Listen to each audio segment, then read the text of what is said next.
Halo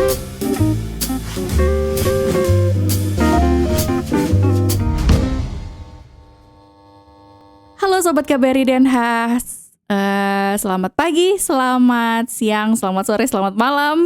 Salam 24 jam dari Den Haag. Kembali lagi dengan saya Fitri di Embassy Talks episode ke-15.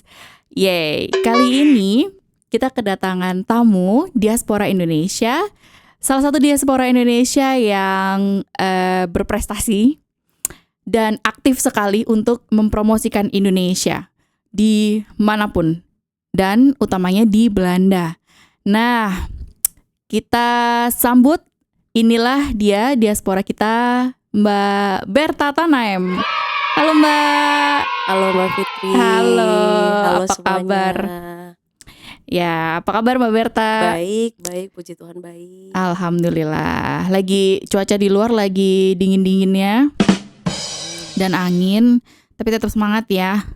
Tetap dong, apalagi di sini sama Mbak Fitri. Oh, Embassy Talks. yeay.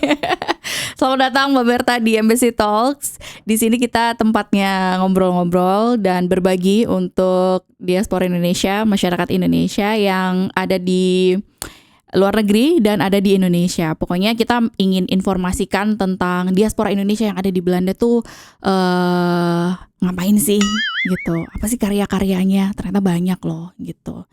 Nah, boleh diperkenalkan sedikit Mbak Berta tentang Mbak Berta, namanya, asalnya dari mana? Terus kok bisa di Belanda, nyampe di Belanda gimana ceritanya? Gitu, silahkan. Thank you Mbak Fitri. Jadi aku Berta, dari Surabaya. Maksudnya lahir besar Surabaya. Surabaya sama, saya juga sebelahnya sih. Surabaya. Sebelahnya saya di Gresik. Surabaya coret ya itu ya. Tapi keluarga besar dari Timor. Jadi kadang tuh orang kalau nanyain Berta dari mana sih gitu kan. Kalau bilang dari Surabaya, kok orang punya keriting gitu. Terus nanti kalau bilang dari Timor kok medok. Jadi kadang ya bingung, pokoknya lahir besar Surabaya. Tuh, jadi pertama kali pindah ke Belanda tuh 2015, berarti udah hampir 11 tahun yang lalu ya. Wow. Karena kuliah ya awalnya. Awalnya kuliah, terus kerja menetaplah di sini, nyari pengalaman yang banyak sebelum eventually nanti kalau dikasih kesempatan ya pulang lagi ke Indonesia. Itu karena keluarga besar kan masih ada di Indonesia. Jadi pingin ya sebenarnya ya balik ke Indonesia ya. Pengen karena juga saya ngerasa di Indonesia tuh banyak juga yang bisa dikerjakan gitu. Kalau misalnya bisa menghubungkan dua negara ini, Indonesia dan Belanda, ya why not gitu. Iya. Oh, oke. Berarti dari tahun 2015 lalu. Ya. Terus habis itu Mbak Berta kuliah ya waktu itu ya. Kuliahnya di mana waktu itu? Berapa lama? Kuliahnya S1. S1 dari S1. Iya, S1. Oke. Awal jadi pindah ke sini tuh sebenarnya udah umur sih Mbak Fitri. Jadi agak telat. Jadi waktu sebelum pindah ke sini tuh memang udah berkarir di Surabaya, ikut kerja orang tua. Kita di bidang freight forwarding dan jasa PPJK, pajak kepabeanan dan bea cukai. Gitu. Jadi emang ngurusin barang ekspor impor dan sebagainya. Terus jadi saya pindah ke sini tuh umur 27 tahun baru saya pengen kuliah. Sebelumnya nggak pengen kuliah. Wow. Gitu. Terus ya tiba-tiba aja kepanggil pengen kuliah gitu ya. Terus akhirnya ya udah deh memberanikan diri untuk apply. Akhirnya keterima. Mulailah studi S1 di sini. Ambil perdagangan internasional dan logistik. Nyambung lah ya sama karir yang sebelumnya. Betul gitu. Terus ini juga kedepannya apa yang dikerjakan sekarang juga masih berhubungan dengan perdagangan internasional dan logistik. Gitu. Sekarang berarti kesibukannya apa nih Mbak Berta? Jadi sekarang lagi sibuk bangun usaha baru. Jadi aku tuh barusan memulai Nusa Trade. Nusa Trade, nama perusahaannya Nusa Trade. Baru bulan Januari, maksud tahun ini. Jadi Nusa Trade itu sebenarnya bergerak di bidang ekspor impor. kedepannya itu saya pengen jadi distributor produk Indonesia di sini. Asik. Tuh, cuman kan itu long term goalnya ya, Mbak Mhm. Fitri. Nanti untuk step awalnya ya kita masih ngerambah nih produk apa yang cocok untuk dibawa ke Belanda Mhm gitu. mhm. Ada value-nya Nusatrade nggak sih Mbak? Maksudnya kayak produk-produk apa sih yang sebenarnya pingin dibawa oleh Mbak Berta melalui Nusatrade ini ke Belanda? Jadi produknya itu yang ke healthy dan organik gitu. Mhm. Karena saya ngelihat tren di sini untuk produk yang healthy dan organik itu memang cukup niche, tapi berkembang Mhm. terus dari tahun ke tahun, nilainya naik terus.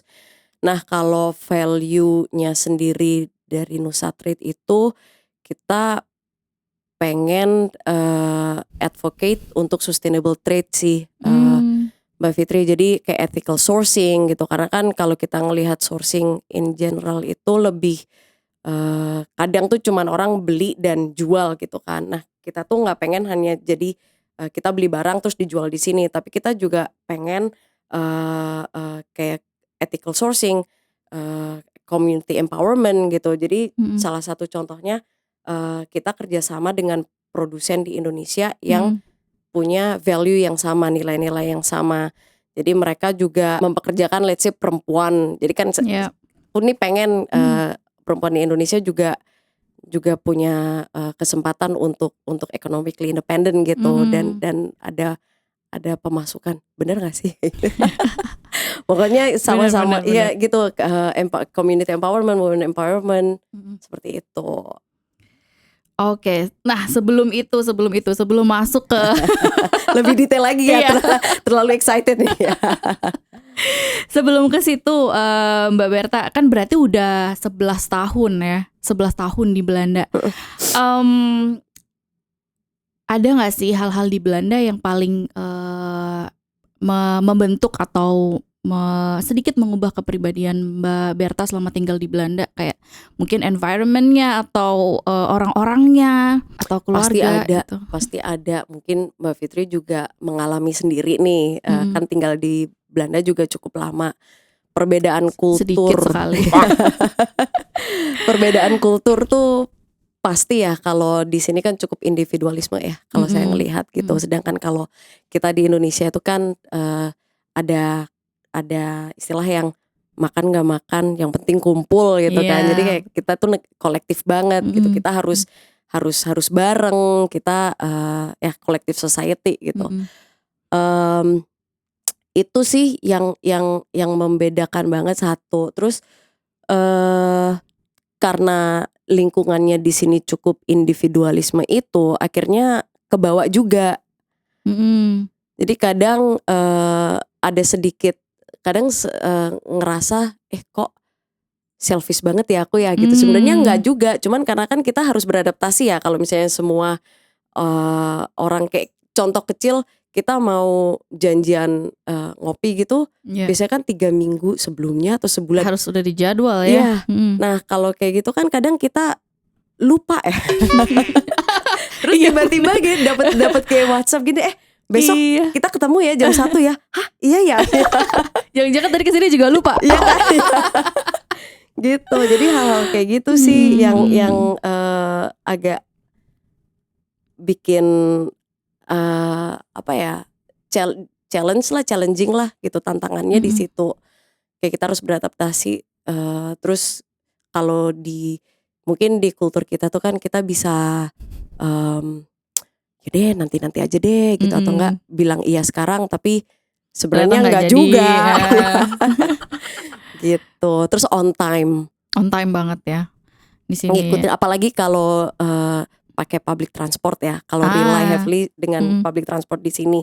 Kalau ketinggalan kereta kan bisa nunggu 30 menit Betul. kan, Mhm. jadwal kereta kan ada yang tiap 30 menit, ada yang tiap sejam gitu. Jadi ya itu. Tapi Mbak Berta, berarti udah lama tinggal di Surabaya, tapi pernah juga tinggal di, keluarga keluarga papa berarti dari Timor ya? Timur ya, Pernah juga tinggal di Timor? nggak pernah. Tapi waktu dulu masih sekolah, kita tiap tahun selalu ke Timor. Oke. Itu pasti ke timur. Jadi sampai Mm-mm. nggak ke kotanya aja, tapi kita Mm. juga sampai ke kampung Mm-mm. gitu untuk ngelihat dulu tuh papa tinggalnya kayak gimana sih. Iya, Jadi iya. yang kampung yang jalannya ke sana itu nggak bisa ditempuh dengan mobil biasa. Jadi Mm-mm. jalannya jelek banget. Terus kadang bukan kadang sih, memang nggak ada air bersih. Atau air bersih itu kita Iya. harus jalan berapa kilometer gitu untuk Mm-mm. ngambil air bersih. Nggak Mm-mm. ada listrik juga di situ. Sampai sekarang sering pulang ke sana juga. Masih Mm-mm. dikasih kesempatan untuk nengokin keluarga yang di kampung juga. Lebih sering ke timur atau ke Surabaya nih sekarang? Dua-duanya Ya pasti. iya. Kalau ke Indonesia jadwalnya ke timur dan ke Surabaya. Ke Surabaya itu pasti, ke Hmm. timurnya itu mungkin karena kan sibuk semua juga ya. Mbak Fitri juga kalau kita ke Indonesia kan pulang paling cuma 2 minggu 3 minggu gitu kan. Dan Betul. perjalanan udah jauh. Dan di Surabaya lama itu pasti nengokin kakak juga di Jakarta. Jadi kalau ke timur tuh mungkin gak sesering yang kita pinginin gitu. Tapi terakhir pulang ke timur 2 tahun yang lalu. 2 tahun 2 yang tahun lalu. yang lalu. Berarti masih baru dong ya? Masih. Ada gak sih Mbak, tadi kan kita udah terpapar dengan budaya di sini ya. Hal-hal atau budaya-budaya yang dari Indonesia, dari timur atau dari Surabaya yang masih Mbak Berta pegang sampai sekarang untuk menghadapi bahtera hidup di Belanda ini? Nilai keluarga sih Mbak Fitri. Jadi kalau di keluarga kita tuh kan keluarga nomor 1 ya.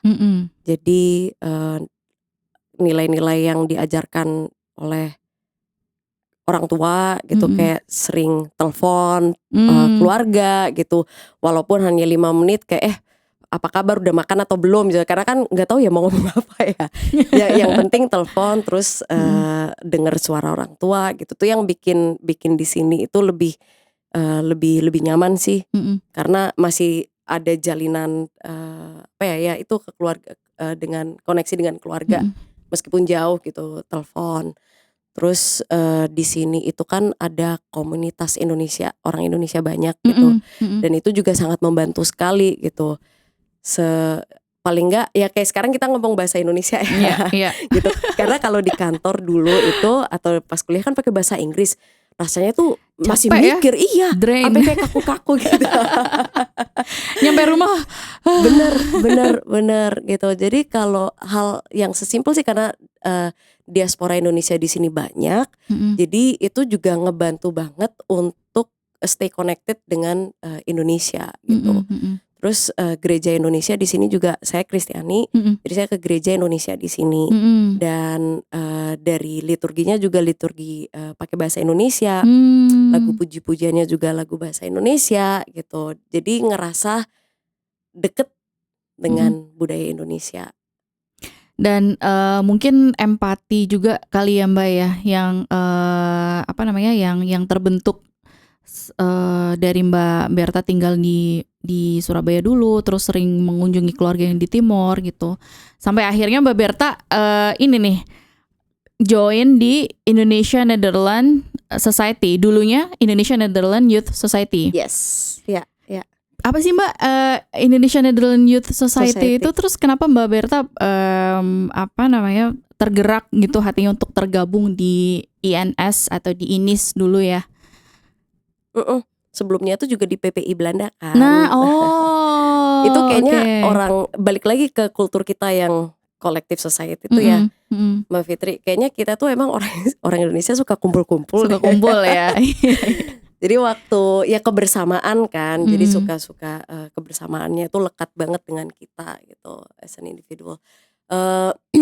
INIS, jadi dulu tuh setelah saya lulus kuliah, kalau PPI itu kan memang khusus untuk mahasiswa kan. PPI mana tuh berarti? PPI Belanda. PPI Belanda dulu. PPI Belandanya ya di Kemitraan. Jadi teman-teman dari PPI Belanda Kemitraan, halo. Terus setelah selesai kuliah pengen cari organisasi. Jadi memang saya tuh orangnya suka volunteering. Suka jadi tenaga sukarelawan gitu kan. Part of a community organisasi gitu. Em, karena saya pengen terhubung terus dengan Indonesia dan apalagi untuk anak-anak muda, ketemulah saya dengan INIS, Indonesia Netherlands Youth Society. Itu organisasi yang mewadahi teman-teman Indonesia dan Belanda, mau dari student, profesional, untuk kita menjembatani progres di Indonesia dan di Belanda gitu, mulai dari education, mulai dari bisnis. Jadi itu broad banget sih, cukup luas, tergantung minat kita masing-masing gitu. Kalau saya kan setelah lulus kuliah ya pengennya terkoneksi dengan terhubung dengan teman-teman yang di bidang yang sama, di ekspor impor gitu. Disitulah saya ketemu dengan beberapa anak muda Belanda yang memang bergerak di bidang yang sama gitu. Jadi organisasi seperti ini tuh apa ya, kayak memperluas jejaring aku pribadi untuk satu di industri yang aku mau, kedua ada elemen Indonesia dan Belandanya gitu. Sampai sekarang itu organisasinya masih ada? Masih ada, jadi ini sendiri itu ada 2 chapter, yang satu di Indonesia, yang satu di Belanda gitu. Kalau yang di Belanda ini lagi agak sepi, tapi kalau yang di Indonesia rame. cukup rame. Iya. Berarti kalau dan itu anggotanya dari Belanda ada, dari Indonesia ada gitu ya. Dan mereka yang punya minat terhadap, berarti yang orang Belandanya yang punya minat terhadap Indonesia gitu iya, ya. Dan sebaliknya. Nah, berarti kalau yang mau daftar INIS boleh promosi INIS. Boleh sekali. Ada di IG-nya inis.org. Jadi dicek aja, terus di DM aja, nanti kita follow up dari situ. Lagi cari anggota. Yes. Jadi kalau misalnya ada yang minat ya. Dan INIS itu juga kerja sama erat dengan INS ya. Betul. Anggaplah kalau yang INIS itu anak mudanya, yang juniornya, INS yang seniornya. Gitu. Kalau INS sendiri anggotanya siapa aja? Anggotanya itu cukup high profile. Saya pikir ya, bukan saya pikir sih, high profile banget sebenarnya. Dan saya juga baru tergabung di INS baru tahun ini. Saya dan Reva, kita berdua dari INIS sebelumnya. Jadi kita join INS supaya kita fokus. Jadi supaya INIS ini kan lagi masa transisi ya, untuk cari keanggotaan baru, board member yang baru gitu. Jadi gimana caranya supaya INIS di Belanda sendiri masih tetap afloat. Jadi kita join, bukan INIS-nya join sama INS enggak, tapi kita yang former board membernya INIS sekarang join di INS, kita fokus ke anak muda. Jadi dari sisi eventnya sendiri juga lebih light, diskusinya juga lebih ringan dibandingin kalau INS sendiri mungkin lebih ke kebijakan. Jadi topiknya juga jauh lebih berat gitu, karena juga profile board membernya atau membernya sendiri itu sudah high profile ya. Yes gitu. Jadi ya kita kalau saya pribadi sih join INS lebih karena kan kalau Indonesia Netherlands Youth Society itu katanya ada maksimal 35 tahun ya. Oh gitu. Kan menurut definisi UN itu youth tidak boleh lebih dari 35 tahun kan gitu. Nah, cari lagi platform, balik lagi tadi dari PPI Belanda, setelah selesai mahasiswa terus nyari organisasi yang bisa aku ikut gitu.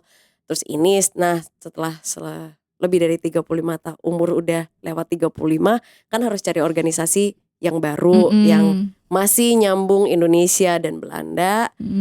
Dari situlah gabung ke INS. Iya. Dan di INS juga banyak program-program yang melibatkan diaspora Indonesia juga ya. Betul. Kayak acara tahunannya INS sekarang itu INS Thesis Prize, sekalian promosi ya. Jadi INS Thesis Prize itu acara tahunannya INS di mana kita ngundang teman-teman mahasiswa yang udah lulus nih gitu. Kita ngundang untuk mereka submit, mereka punya thesis S1 maupun S1 S2 untuk berkompetisi di INS Thesis Prize itu. Jadi mereka bisa submit, yang penting thesis. Jadi dari sisi topiknya tuh bisa kemana aja. Kita nggak restricted dengan topiknya itu sendiri, tapi harus ada koneksi Indonesia dan Belandanya gitu. Nah kalau misalnya di Belanda sendiri kan, let's say Universitas Leiden kan ada Asian Study dan specifically Indonesian Studies tuh gitu. Jadi tuh teman-teman dari Leiden University ya bisa ikut INS Thesis Prize juga. Jadi tiap tahun kita ngadain INS Thesis Prize ini di acara Winner Week of Indonesia Netherlands Research. Education and Research ya. Education and Research ya dari Nufik Niso ya. Itu jadi kita ikut programnya mereka dengan INS Thesis Prize itu. Nanti menarik. Jadi dari INS sendiri itu kita pengen riset yang teman-teman udah lakukan yang bisa menguntungkan untuk Indonesia dan Belanda itu nggak hanya riset aja gitu. Kita juga ingin supaya mungkin bisa dieksekusi nih gitu. Jadi thesis prize-nya nanti prize-nya ini adalah untuk mengeksekusi hasil dari risetnya mereka. Betul. Oh, okay. Jadi in practice kita ngundang. Jadi misalnya tahun kemarin pemenangnya dari universitas, aku lupa. Gak apa-apa. Jadi yang pemenang tahun kemarin itu dari universitas di Indonesia. Tahun ini akan diundang ke Belanda untuk mempresentasikan risetnya mereka ke institusi-institusi di Belanda gitu. Itu yang sekarang kita lagi kerjakan sambil mempersiapkan INS Thesis Prize tahun ini nanti di bulan Oktober juga. Jadi setelah presentasi mereka kalau misalnya ada yang tertarik, mungkin ada yang bisa melanjutkan dari riset itu ya. Betul. Catat. INS Thesis Prize mau buka ya tahun ini. Stay tune ya. Oke, aku juga berarti bisa. Harus tesis yang berapa lama? 5 tahun. Maksimal 5 tahun. Iya, maksimal 5 tahun dari tahun kelulusan. Atau 3 tahun ya, harus nanti dicek ya. 3 atau 5 tahun dari kelulusan. Ya udah lama lagi aku lulusnya. Udah gak bisa lagi. Dicoba aja Mbak. Oke, berarti Mbak Berta ini orangnya memang suka aktif berorganisasi ya. Jadi kalau diem gitu gak bisa. Berarti Mbak Berta ini diem gitu gak bisa. Jadi harus aktif, orangnya aktif. Kan seneng Mbak Fitri kalau ketemu dengan banyak orang, networking gitu networking kan. Ya yang dicari ya. Dan networking tuh penting banget. Emang penting banget. Apalagi kalau kita di tempat baru ya, lingkungan baru gitu kan. Kalau kita nggak networking, kita nggak tahu nih nanti siapa yang bukan kita networking terus nyari nanti siapa yang bisa bantuin, dia nggak gitu juga. Tapi untuk memperluas jejaring aja. Who knows gitu kan, nanti ke depannya kalau kita cross path lagi bisa saling membantu ya, why not? Ya. Aku padamu. Nah, balik lagi ke yang dilakukan oleh Mbak Berta sekarang untuk Nusa Trade. Berarti Nusa Trade ini tapi nggak yang pertama, bukan perusahaan pertama yang Mbak Berta jalankan kan ya. Sebelum-sebelumnya juga udah ada usaha-usaha yang dijalankan oleh Mbak Berta dan juga berkesinambungan. Maksudnya sama juga apa ya, yang ingin sustainable gitu ya, dan hal yang sesuatu yang sustainable dari Indonesia gitu ya. Dulu Mbak Berta aku lihat-lihat nih di CV-nya ya.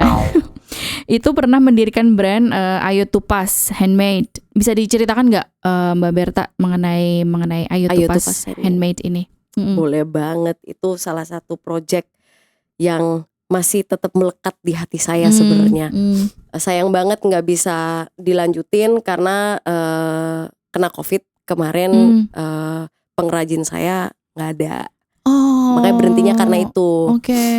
Jadi Ayo Tupas Handmade itu kita punya misi sustaining Timorese woven through modern fashion gitu kan. Karena kalau ikat, jadi sebenarnya produknya simple, tas tenun dan kulit gitu. Tas tenun dari khas daerah dari tertentu? Dari Timor. Okay. Khusus Timor aja karena lebih gampang untuk dapat, karena saya dari Timor, Mm-mm. ngambil regio yang keluarga saya di situ juga, jadi untuk lebih ngontrol dan untuk bekerja samanya lebih gampang aja, karena tiap tahun kan waktu itu juga ke Timor ya Mbak Fitri, jadi udah untuk kolaborasinya lebih gampang lah kayak gitu. Jadi memulai satu hal yang gampang dulu gitu. Jadi Ayo Tupas Handmade itu kita bikin produk fashion, tas dari tenun dan dari kulit. Wow, perpaduan yang ciamik, Nice. tenun dan kulit. Eksotis gitu. Dan tenunnya itu saya kerja sama langsung dengan mama-mama penenun di Timor. Gitu. Jadi saya sampai ke kampung-kampung untuk langsung beli dengan beli tenunnya itu langsung dari mama-mama penenunnya itu gitu.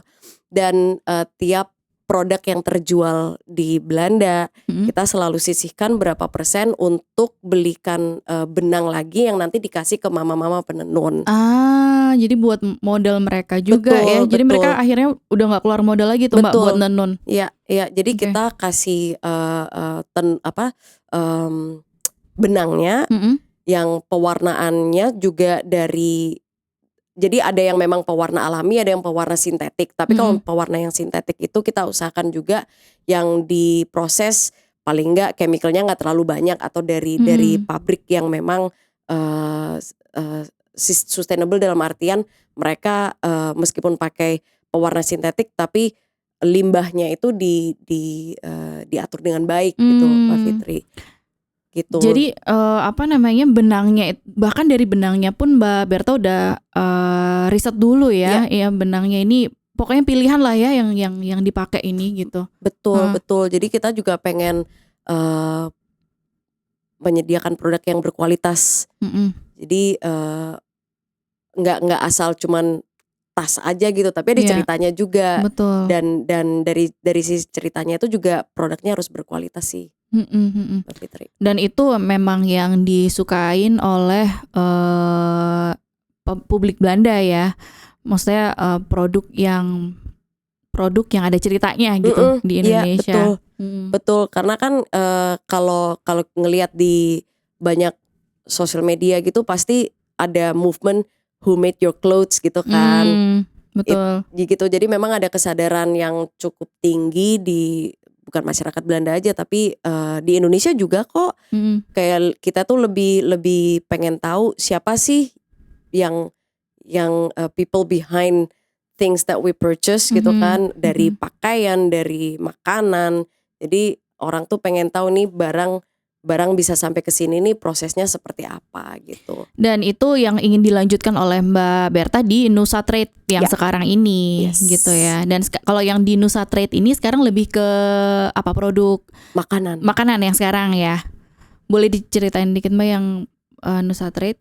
Jadi Nusa Trade itu kalau sekarang kita sebagai trade agent dulu gitu. Jadi ada beberapa perusahaan dari Indonesia yang mau masuk ke pasar Eropa, tapi mungkin nggak tahu know-how-nya atau market access segala macam. Nah itu kita dari sisi Nusa Trade kita yang memfasilitasi itu. Jadi kita ada bukan warehouse kita sendiri, belum ya, tapi finger cross kedepannya kita punya warehouse sendiri. Tapi kita kerjasama dengan freight forwarding yang memang punya warehouse di mana mereka bisa kita bisa ngasih solusi untuk pelaku usaha dari Indonesia A to Z, dari transportasi, dari distribusi dan ke end channel yang nanti akan dituju gitu. Tapi fokusnya ke F&B. F&B ya yang sekarang. Ya. Apa tantangan yang dihadapi Mbak Berta selama menjalankan dari Ayo Tupas kemarin sampai ke bawa produk Indonesia melalui Nusa Trade ini? Bisa di-share ke kita nggak Mbak? Buat kita juga yang enggak sih saya. Yang barangkali ada yang ingin memulai usaha yang sama juga di Belanda. Kalau saya lihat tantangan terbesar dari untuk produk Indonesia di pasar Eropa itu persepsi tentang Indonesia yang sendiri di sini ya, Mbak Fitri. Mungkin tadi kita udah singgung sedikit.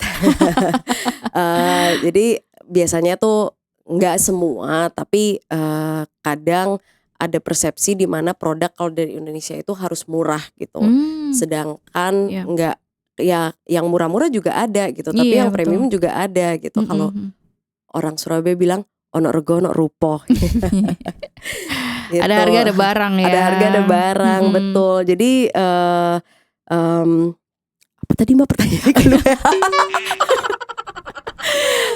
Tantangan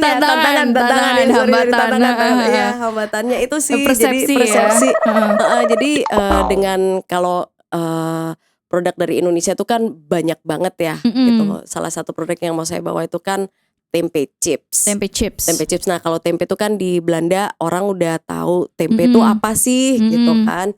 Nah kalau di Indonesia sendiri tuh tempe chips juga udah mulai banyak diproduksi. Jadi dari sisi supply-nya sebenarnya udah mumpuni banget gitu. Nah tergantung nanti narasinya yang mau kita bawa ke sini nih seperti apa gitu. Nah kalau untuk perkenalan produk baru kan juga ada butuh waktu yang sangat panjang ya Mbak Fitri. Jadi itu sih tantangan persepsi dari masyarakat sini sendiri tentang produk Indonesia yang selalu harusnya murah harganya tuh gitu, murah harga ya. murah. Nggak gitu juga gitu kan. Untuk nyampe sini tuh barangnya kan harus dikirim pakai kapal laut atau pakai pesawat. Itu kan juga nggak butuh dana yang sedikit ya gitu. Benar. Dan yang pengen kita bawa ke sini kan pastinya yang bagus ya, yang mempunyai cerita, mempunyai value ciri khas yang Indonesia ciri juga, khas, betul. Dan yang pasti kita juga ngangkat sustainability-nya itu sendiri gitu kan. Jadi kan itu pasti perlu cost ya. Kok masa ini mintanya yang murah gitu ya? Bikin sendiri lah. Iya. Itu berarti itu tantangan terbesarnya ya Mbak Berta ya. Nah kalau misalnya ada ide-ide gimana cara ubah persepsi orang masyarakat Belanda terhadap Indonesia gitu ya. Orang Belanda kayaknya harus lebih sering ke Indonesia deh supaya lebih tahu the Indonesia now. Indonesia now, betul. Mereka masih terbayang-bayang Indonesia tempo dulu.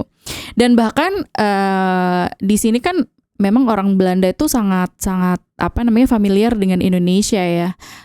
Bahkan sangat menjamur pasar malam di Belanda. Di setiap kota pasti ada pasar malam gitu kan. Tapi pasar malam yang kita lihat ya kayaknya Indonesia zaman dulu deh ya gitu. Tapi untungnya sekarang sudah banyak juga diaspora Indonesia, masyarakat Belanda yang keturunan Indonesia juga itu yang banyak juga yang membuat pasar malam yang versi anak mudanya gitu. Jadi hopefully dari situ mungkin kita bisa mengenalkan Indonesia yang sekarang itu yang kayak gimana sih gitu. Setuju banget Mbak Fitri. Karena kalau melihat itu salah satu solusi ya untuk balik lagi yang tantangan tadi dan persepsi Indonesia di masyarakat di sini gitu. Jadi terus juga banyak restoran-restoran Indonesia yang baru dengan konsep yang baru gitu. Dan align juga apa yang mau dijalankan dengan Nusa supaya produk Indonesia itu nggak ada, bukan hanya di corner store aja gitu, tapi juga ada di mainstream retail. Itu it's a long battle sih Mbak Fitri. Tapi jadi anak muda yang mau join ayo. Kita vote tempe chips go global, go to mainstream supermarket. Yes, di Belanda. And you. Yes, semua deh gitu. Semua. Sebut merek nih. Di gitu aja. Kita punya sedikit waktu lagi, 2 menit lagi. Terakhir pertanyaan untuk Mbak Berta. Ada pesan untuk anak muda Indonesia di luar negeri, untuk yang khususnya di Belanda ya, yang ingin berkarya tapi masih ingin meraba-raba apa nih gitu. Just do it. Karena kalau di Belanda itu kan banyak support ya, diaspora Indonesia yang bisa saling support. Sekedar minta masukan, nih kira-kira bisa nggak ya gitu. Terus join lah komunitas-komunitas Indonesia yang menurut kalian berguna untuk kalian join gitu. And just stay connected to your roots. Kerjakan apa yang dari hati. Oh, dan ada KBRI loh. Dan ada harusnya nyebut KBRI ya. Enggak. Saya aja yang nyebut. promosi kantor tapi, sendiri. Tapi itu bener Mbak Fitri, karena in the end kan nanti kita juga saling membantu ya.